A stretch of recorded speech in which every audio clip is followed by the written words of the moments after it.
What's up, everybody? My name is KSaun. Welcome back to the WDL. This is Season 3, Week 3 of our War of the Divisions Draft League, Wezette Division. And if you haven't seen the Heinler video this week already, I do go over some reasoning as to some changes that you're going to see in the video. You won't see my face on the battle screens, and you will see a scoreboard graphic down below on the bottom. This is essentially to save me time, but I explained the reasoning a little better in the Heinler division. Regardless, I would like your guys' feedback down below in the comments, as I super appreciate it. Let's take a look at the Wezette standings, though, heading into Week 3. We've got Greatestness of State Military, Shadow 91 of Logic Breakers, Chisei of the Heretics, and Numero 80 of Blind Enthusiasts. All new players to our league, by the way, all with an undefeated record of 6 points, 2-0 series record. We've got MacRain and Ram 9 of the Materia Hunters and the Rock Boys, both with 4 points, closely behind, with 25th Bam of the Black Turtles with 2 points. We've got a 3-way tie at the bottom, though, with Garouken of Corked and Screwed, Mr. Aloha of Team #Pokesquid, and my team, the Zanarkand Abes. Something's got to give as two of these teams play each other, but these should be very exciting series. I'm excited to show them for you guys. Let's jump into them.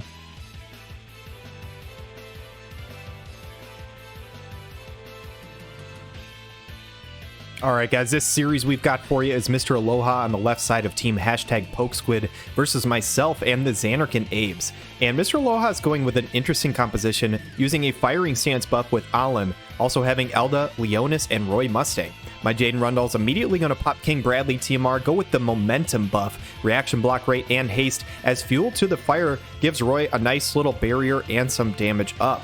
Elda Leonis, though, going to pop Illusion, so immediately I realize, wait a second, this is an evasion team. But the one thing that beats evasion teams is guaranteed hits. This is 5,400 damage coming out from Lucia immediately, as my Mont Leonis is going to run Keen Blade, get some CT up for himself and her. And that Keen Blade is going to prove crucial here, because Lucia gets to chain with herself, do a sharpshoot to Elda Leonis, and he is down for the count. Mont Leon is going to go next with an Immortal Spirit buff, giving himself some courage and walking forward, and in an early 3v2 in my favor, I like my chances. Did I say 3v2 though? It is Golden Magic Shot for almost 10,000 damage, taking out Roy Mustang immediately. His barrier doesn't matter if it gets broken. Alim's going to go with Split Shot for 1193, but this poor girl is up against it in a 3v1. Sniper's Stance Plus comes out from Jaden, just going to get his effect range up, and missile resistance as well, as sharpshooting stance is going to come out from Lucia. She's basically just going to refresh this. And this fight, unfortunately, is pretty much over for Mr. Aloha. There's not a whole lot he can do. Mont Leonis, can he find some damage, though? No, he can't. He actually goes for Sentinel. So this just kind of shows how good the evasion was from the two Pierce units. I know Mr. Aloha mentioned that those two were the units that were evasive, not Roy. So very, very interesting here. I think Roy is still somewhat evasive, but the two Pierce units are definitely more evasive than he is. Here comes a sharpshoot from Lucia, though, for 7k damage, and this fight, a little bit anticlimactic, because it basically had a bunch of damage right away, but I end up picking up the Game 1 victory in this series.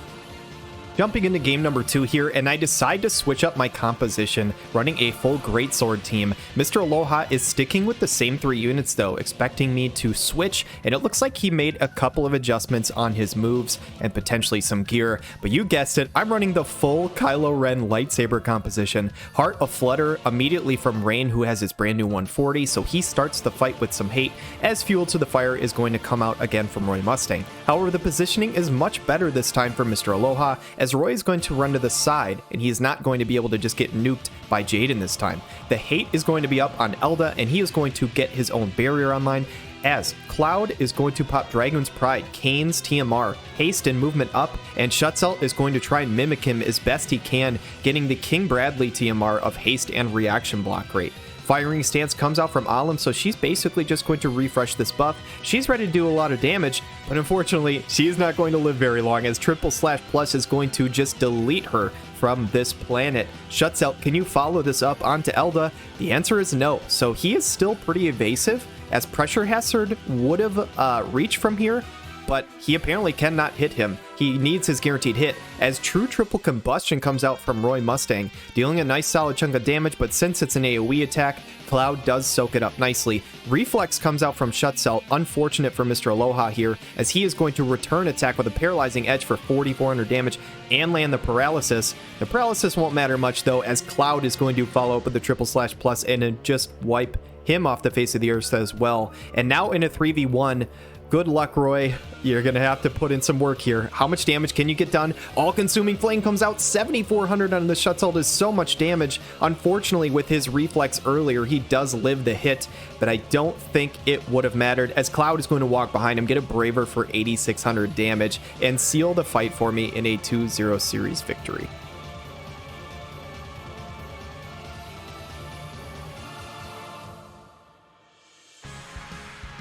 Next up to bat, we've got MacRain on the left side of the Materia Hunters versus Greatestness of State Military. Greatestness yet to lose in the WDL yet, as an immediate Keenblade comes out from MacRain's Glaciella Wezette. He's also running with a Volade and Gargus composition. This map is very, very close range, so I'm sure we are ready to get into some damage very, very quickly, as the Vitalization buff comes out from Volade, getting Protect, Accuracy, and a bunch of really nice things. This is the Pissarro TMR coming out from Gargus, though, so very interesting. Gargus can be just like a huge damage dealer if he is able to get buffs off, as Call of the Wild comes out from Astrius. Getting even more hate down is an interesting tech, as Gargus actually starts the fight out with negative hate already. So he has got tons of hate down at this moment. So Glaciella is going to go Armor Piercer, dropping defense on the King Mont on the other side, as if I hadn't shouted out, Astrius, King Mont, and Severo coming out from Greatestness team. Volade gonna go Bar Blizzara Vitalizer, so this is his other really strong buff, agility, attack, magic, all that good stuff. Cross Destruction tanked up decently well by Glaciella, but the slash attack piercing rate is up on Astrius now, and he also gets some CT as well from that skill. Gargus going to channel what I'm guessing is a Flare. This might be an AoE from this range, but I think he can reach Flare here. Yes, it is, so how much damage comes out here? It should be a good chunk. 7,000 is quite a bit. Most of it gets healed back up with his self-heal. Severo is ready to pop off, though. Here comes a Flare onto Glaciella. I expect this to be a ton as well. 5,400 is enough to take her out, and the 30 costs Severo, putting on a show with his haste 120 skill, just proving to be very, very effective. But Gargus is ready to pull off a massive AoE on this team. What is he going to go for here? I imagine it's a Windlash. Volade going to follow this up. Is this a full life from Volade as well? Yes, it is. Does it land? Yes, it does. Glaciella probably running only 50 fates, so you're not sure if that's always going to land. This is not a Windlash, excuse me. It is a Flare onto King Mont, but with the full life, this is a quick turnaround. Now a 3v2 in MacRain's favor rather than the other way around. I expect now that this has to be Windlash, as Stunning Thrust comes out from Glaciella, and the stun landing on Severo is massive, as now he is going to miss his turn completely. Astrius, I imagine, cannot one-shot Gargus with the hate down. It's going to be an AoE attack, and he does have decent AoE res. Ruin comes out from Gargus, though, so is he out of Flare uses? I think he probably is. Not enough damage to take a KO, as a Curata comes out from Volade here. And this is looking very, very promising for MacRain, but Severo going to do damage on the whole team. How much does it do? Water Gun Perpetuator, so much. It takes out the Gargus, almost kills Volade. And yeah, Volade's going to drop to a Cross Destruction here. Actually, that's a double kill. And the turnaround from Greatestness in game one, picking up the victory. Jumping into the second game here, and MacRain has gone with a complete switch up, using one of his units that actually kind of popped off in the playoffs for one game, Yerma. Very, very interesting. So this is only her second game ever in the WDL, paired up with Dario. And I forget who the other unit on the other side is. Pissarro, excuse me. Versus Greatestness, Double Earth with the Ice Tank composition. This one looks so terrifying on paper with Nasha, 50 cost Ice Tank, and Eileen doing some damage, representing for Orange A here on the right side. Yerma's going to pop Bells, though, and she's got tons of AP now. Some of these older units, that is one of their biggest weaknesses, is they just don't have AP, but that's not going to be a problem for her. She can deal damage if she is allowed to hit, as Courage is going to come out from Nasha, the Keenblade from Eileen, some really good buff rotation stuff from Greatestness here, as Greased Lightning comes out from Pissarro, removes the buff out of Nasha, Honestly, decently tanked, I would say, with an elemental disadvantage. 11,000 health. Bradley's going to walk up for a calculated rend, but it's not even going to do 2,000 damage. Does get himself some CT up, which is nice, but good lord, Yerma. 7,000 damage from Reaving Axe with the elemental disadvantage. Draining Seal is going to proc the Courage, and man, oh man, I love this Yerma. I hope she gets another attack off. I don't think she's the tankiest girl in the world, but Vacuum Slash is only going into Dario. Eileen not known for having massive AoEs as Blade Bash misses Dario. What in the world is happening? Calculated Rend. Oh my god, it missed Pissarro. I think it missed Yerma once too. Did I see that correctly? Oh dear god. 21 AP coming out from Pissarro, and he's going to get 35 back on that standard attack, so he's got tons now. And here comes Dario and Yerma, and this is looking very good for MacRain here. Taunting Blade not doing a whole lot of damage as Dario is more of a magic damage dealer, but Yerma, this is your time to shine. What can you do? Preemptivity is going to do 3,000 back to her, but good lord, Train Cyclone just did 5 digits of damage to 2 different units. Oh my god, Yerma, you just earned the thumbnail just now. It is now going to a game 3. I can't wait for it. Alright guys, the final game of this series, and MacRain is running the exact same team back that he just brought out. And on Greatestness team, switching it up a little bit, going with Hio, King Mont, and Severo. So the double fire with the Water Mage to drop some bravery from afar, a very nice tech. So Pissarro getting his AoE buff up, Keenblade coming out from the Dario, Revitalize from Yerma. Excellent first turn rotation coming out from MacRain, but starting on the same side here, will Greatestness be able to attack on turn 1? I think Severo might get baited here and not be able to use his 120 skill, which normally you want to try and get off on him. Claws of the Young Kings coming out. It misses Yerma, so yeah, this is a dodgy team coming up from MacRain. I'm not sure with the card synergy, if Yerma can be on some of those like evasion cards with Pissarro. Interesting to see here though, as Pissarro I believe just used his courage buff online. Yerma walks up an 8k onto the tank. Yerma is just going absolutely nuts this series.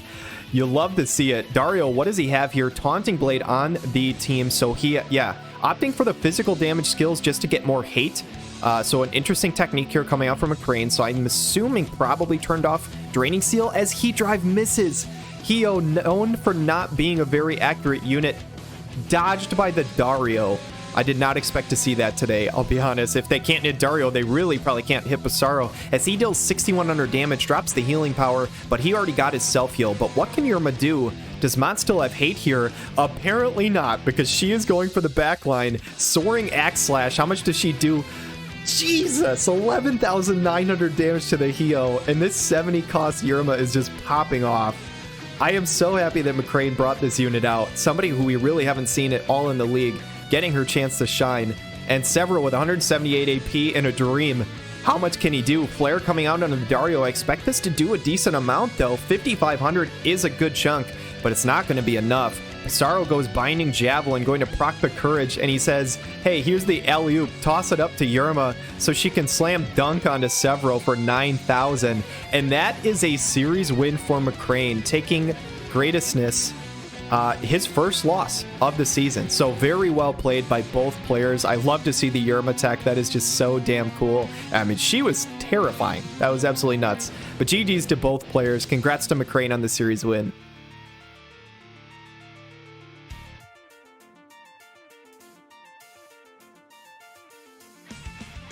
On the left side here, we've got Bam, 25th Bam rather, with the Black Turtles with Gilgamesh, his first round pick. Let's go. Mish and Summer Helena. And on the other side, numero 80, sticking with his dark composition of Sephiroth, Garvel, and Zazan, the N rarity unit. King Bradley TMR coming out from Sephiroth as the barrier buff coming out from Garvel. Keenblade coming out from Gilgamesh, so really trying to use some sort of CT stuff going on over here. Enchanting Skies, going to buff up everybody's damage, also get her damage up via TP, and it looks like Zazan's probably running hate because Summer Helena just moved to the side. Firaga comes out though, and 3,000 damage onto both of the dark units is not bad from the 30 cost unit. Steelheart comes out from Zazan though. Is this going to matter? We'll have to see. Kotetsu Plus almost one-shot Zazan, and Bam is coming to play here. here. Sephiroth should be able to break this charm from Misha. Probably just one-shots. Yeah, he definitely just one-shots. Summer Helena going to follow up, though. Can she find an AoE on both? No, she just goes for Beach Spike on Zazan. Unfortunately, can't find damage on Sephiroth. The two dark units going to chain up together. Sweet support, so the Little Eel of the Bold TMR coming out from Garvel. Sephiroth going to go next. What can he find? And it looks like this is going to be a limit break. How much damage is it going to do to both? Oh, good lord. I am so sorry, Bam. And Sephiroth just absolutely decimates the backline of Bam's team. Black Turtles go down 0-1 to the Blind Enthusiasts. Second game of this series here, and can Bam bring it to a game 3? He's going with a massive switch up here. Looks like he's running Ravis, Kefka, and Kadia, so a very interesting composition. As numero 80, an interesting map turn angle, so we're going to get a little different point of view here. As the King Bradley TMR comes out, momentum for Sephiroth. Kefka's going to say, show me your power. AoE resist up, hate up for the other two members. So he should be able to sit in the back nice and safely here. Kadia, what is she going to go for? She goes for Erase Bright Ward. Interesting. I'm not entirely sure what all that does other than giving herself some CT up. I thought it was like a Dispels, but it must do other things as well. So Zazan's going to walk forward with the Zombie Ryryu TMR. So he's going to have to die twice. Kadia, what does she have next on deck? She's channeling another spell here.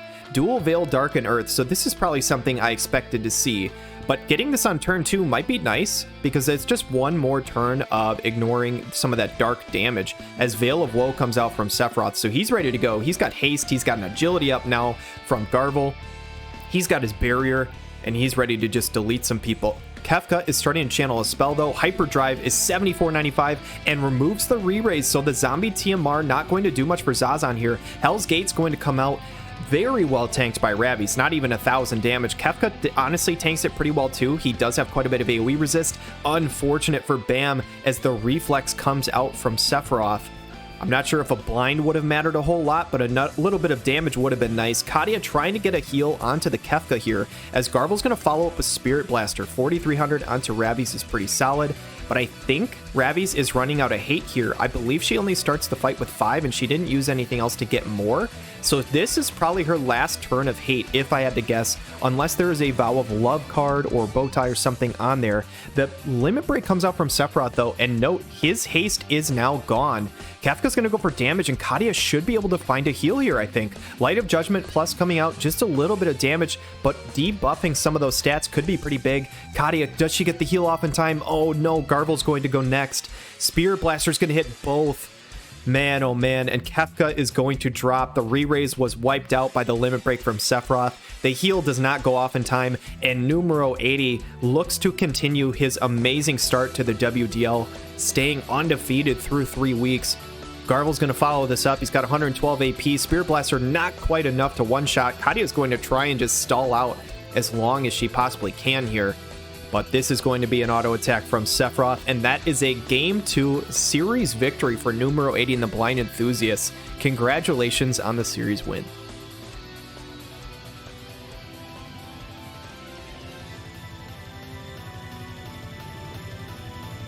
All right, guys, we've got Chisei of the Heretics versus Shadow 91 and the Logic Breakers. Two undefeated teams going at it this week.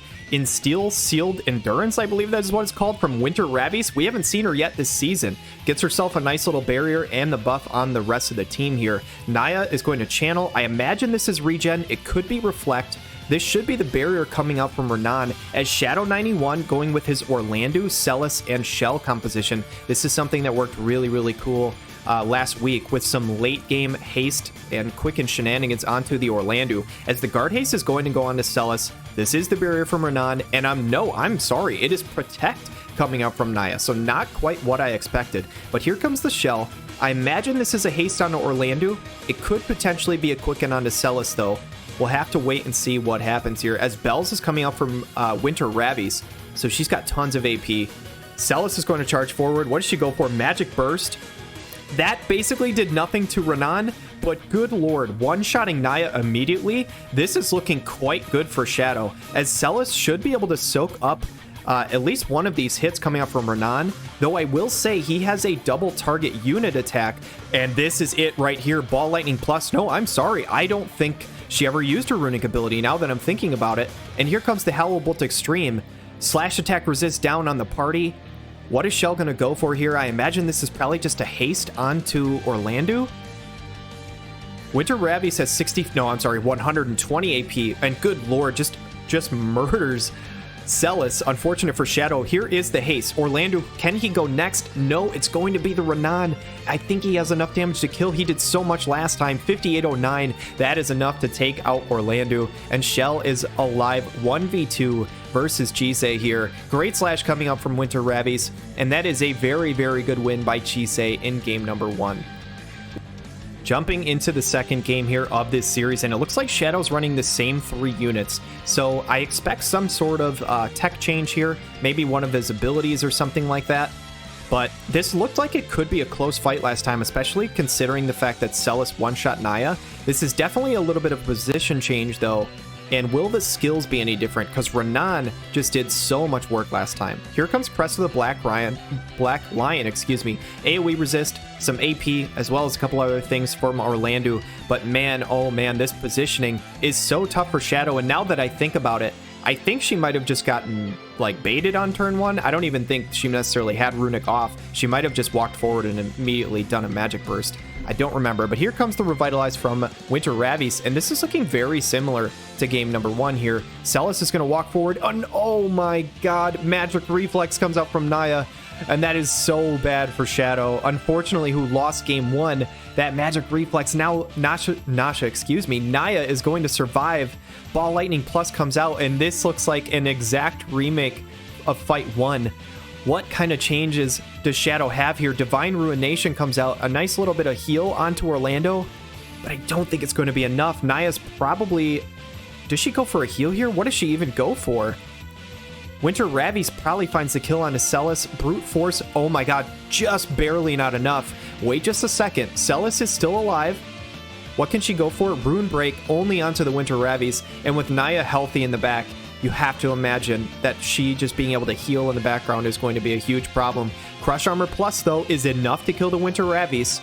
So hold on just a second. Can Renan reach both of these units with his double single target ability? That will be the big question here. Can he reach both? Yes, he can. This ability is just so ridiculously good. And he says, I am your new Thunder God. As the spell whiffs from Shell, this should be a full life from Naya. Here it is, and now there are 3 healthy units on Chisei's side, and this team looking incredibly oppressive from Chisei.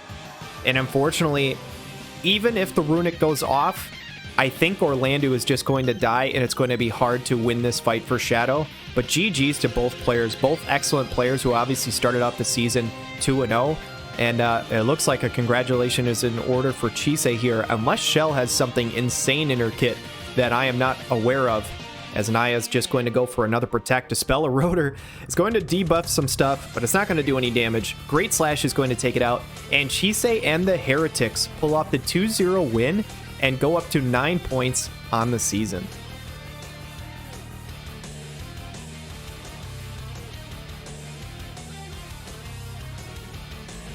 Game number 1 of our final series this week, and we've got Garouken on the left side with Corked and Screwed, with a double Earth composition and Mariel as the tank. Rabbit Rondo coming out from Resnick the Hoppy here. As on the other side of the table, we've got Ram9's double Water Mages we have not seen yet this season. We've got Amnelis, Miranda, and Murmur on the other side. So I'm thinking, especially with that buff that we just saw, that is Yerma TMR giving accuracy up. Probably expecting the Fire Evasion team from Garouken here, but he does not bring it. He does have some dodginess with Resnick though. And what is Mariel going to go for? She walks forward. Mind Crusher misses Amnelis. Obviously some luck runes being run on Ram9's side, and obviously since they are a pretty accurate group, I have to assume that means you can sometimes be dodgy, but I imagine there's almost no accuracy on Mariel if she is somehow missing here. What's going to happen though? 2 units both hasted up on Ram9's side. Photon Pulse comes out, unit attack resist drop, and almost 5k damage is a very, very solid start for Ram9 here. Dispelling Thrust 6200, does that kill her? No. Her health bar is way too big, but quite a large chunk of damage. She's already taken 2 different hits. Just keep hopping. Should be just keep hoping, as this is an immediately really good start for Ram9. Earthen Invocation comes out, unit attack resist for the whole party. Mariel, you need to get some damage down. Can she actually land a hit this time? Last time it got dodged by Amnelis. And she is thinking hard about this decision. What does she want to do? What kind of attack does she have? The world may never know. Here we go. Banishka Blade comes out. It misses Amnelis again. I cannot believe this. She is not an evasion unit, but good lord, she is dodging out here. She is hasted up, and she is looking like Neo from the Matrix as she is going to channel a spell here. I imagine this is her multi-select target skill. I believe it is Ternary Seal. Here it is. It actually lands on all three. My goodness, that skill is so good. Miranda just going to walk forward. Looks like give her just a little poke. She is going to drop. And in 3v2 advantage here for Ram 9. What does Resnick have? Domination for 5,300 takes out the Miranda. So, okay, 2v2. It is not over for Garouken here. Luell might be able to do a big chunk of damage, 204 AP. Law of Geoabsorption comes out, one-shots, procs the Courage and heals herself up. And all of a sudden, this looks pretty good for Garouken. But what can Amnelis do with only 1 HP left? We're about to find out. Murmur, does she just go for a heal here? I imagine she does. Her AI typically does like to heal. Photon Pulse is a good chunk of damage, drops the unit attack resist on both. Oh my god, Amnelis laps. Amnelis laps. Oh no, she's going to get to go again. Does she get this off in time? Yeah, she's going to limit break. I just looked on the side on the left. I'm looking at the CT bar, and those health bars are gone. And my goodness, the double up. Resnick the Hoppy still has Courage, so it's technically not over. Like, if she kills Amnelis, maybe she can dodge the Murmur. No, it's not going to matter. She goes for Domination. She doesn't take out Amnelis, and she hits the Murmur instead. Who I imagine, yeah, she's going to go for Smile Practice. A very nice tech by Ram 9 here. He likes to run both the Mashri TMR and the Unit TMR just for excessive healing. But a great start for Ram 9 in game number 1. Expecting probably the Fire Evasion team, but picking up a win regardless. Ram 9 and the Rock Boys on game point here going into game number 2. Garouken going with a switch up though. Double Lightning. Silma, Charlotte, and Lucio as Crimson Resistance buff comes out from Silma here. Getting a couple of really nice attack resistances. However, I'm not sure how much that's going to matter as Reagan is pretty much all slash damage here. Lucio with almost 12,000 health though. Obviously a unit who you can reincarnate very, very easily. Does have kind of a niche advantage there in our league. A track wall comes out from Charlotte, so she's going to have plenty of hate here. She gets all of her debuff resistances, so those are at 100. She basically can't be broken by either attack types or elemental, excuse me. A track barrier comes out from Bryavia though, so she's got plenty of hate. Also a really nice barrier for magic damage on the other side, which could be good versus Silma. But the hasted up Reagan, Azure Blade Strike Plus is a lot of damage onto Charlotte, but I will say he is out in the middle of nowhere here. Silma should be able to reach. I actually thought it was going to be a jamming thrust, but it's a Shadow Flare. This is going to drop his AoE resist. This could make him quite a bit less tanky. Can Lucio one-shot before he gets his heal? Actually, I think he has Courage, and Lucio doesn't really have a way to get rid of that. Radiant Nova goes, drops his Bravery, which could be good in mitigating damage. Does not proc the Courage. The self-heal comes back up. Charlotte, can you get out of the way of your team here? Swift Punishment, so I'm assuming she's just going to stand still. No, she's going to walk towards the tank like a good tank herself. Spellveil Blade comes out. That is basically no damage. Going to get a little bit of defense and spirit up for Praevi though, but Reagan is going to get baited out to the other side, not being able to hit the backline, and this is looking pretty decent for Garouken here. Sonic Octoblade Strike is a shitload of damage though, and Charlotte is going to drop, and disregard what I said about looking good for Garouken, as this might still be a problem here. Silma going to go next. Here's another Shadow Flare, so dropping AoE resist on both units. That is a ton of damage though. Procs the Courage onto Reagan.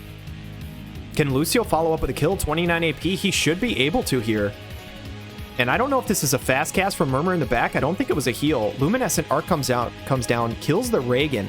But here's the problem on facing this team from Ram 9. Praevia is high health, which means she should be going for a full life here. And if Reagan gets fully respawned, it is probably over for Garouken. So here comes Murmur. I expect this to be some damage on the other side. 9 AP from Lucio, only 2,500, so not enough to nearly one-shot the tanky Praevia. Here comes the full life.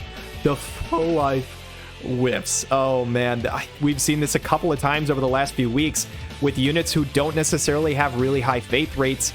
The full life chance is not extremely high. Sometimes it can whiff, which is very frustrating on the other side, but Flare comes out for a good chunk of damage from Ram 9, so hold your horses, folks. This might not be over. Knight's Blessing comes out, 4561 on the heal, a 3-hit barrier, And if Murmur can take out Lucio, this could still be an easy win for Ram 9. Scintillating Eclipse does a decent amount, but Lucio is basically out of AP. There is a hasted up Murmur here, and Ram 9 is trying to win this in game 2. This is going to be down to the wire.